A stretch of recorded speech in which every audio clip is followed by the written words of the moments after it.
Hello everyone, গরমকাল তো পড়ে গেছে আর এই গরমে ভাবলাম আজকে আমের শরবত বানাবো। তো তার জন্য আমি এখানে একটা কাঁচা আমকে প্রথমে গ্যাসে পোড়াতে দিয়ে দিলাম। আর আমাদের চিঙ্কু আর মিঙ্কুটা এতটাই দুষ্টু হয়েছে যে ওদেরকে একটু ভিডিও ক্যামেরায় আসতে বললাম কিনা একজন তো ছুটেই পালালো। আমটা এখানে পোড়ানো হয়ে গেছে, তারপরে আমের খোসাটা এখানে ভালো করে ছাড়িয়ে নিলাম। আমের খোসাটা ছাড়ানো হয়ে গেছে, তারপরে আমের পাল্পটা ভালো করে এখানে আমি চামচ দিয়ে বের করে নিলাম। আর তারপরে একটা থালাতে লঙ্কার গুঁড়ো আর বিট লবণ নিয়ে ভালো করে মিশিয়ে নিলাম। কাঁচের গ্লাসের চারিদিকে ভালো করে লেবুর রস লাগিয়ে নিলাম আর তাতে লঙ্কার গুঁড়ো আর বিট লবণটা ভালো করে লাগিয়ে নিয়েছি। তারপর গ্লাসের মধ্যে এক এক করে পোড়া আমের যে পাল্প ছিল সেটা দিয়ে দিলাম।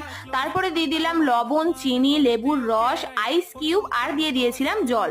তারপর সবকিছু একসাথে ভালো করে মিশিয়ে নিয়েছিলাম। পোড়া আমের এই শরবতটা খেতে কিন্তু বেশ মজাদার হয়েছিল, ঝাল ঝাল টক টক, বেশ ভালোই লাগছিল। গরমে এরকম ড্রিঙ্ক তোমরাও বাড়িতে ট্রাই করতে পারো। ভিডিওটা ভালো লাগলে অবশ্যই চ্যানেলটিকে সাবস্ক্রাইব করে দিও। আজকের মতো ভিডিওটা এই পর্যন্তই, দেখা হচ্ছে নেক্সট।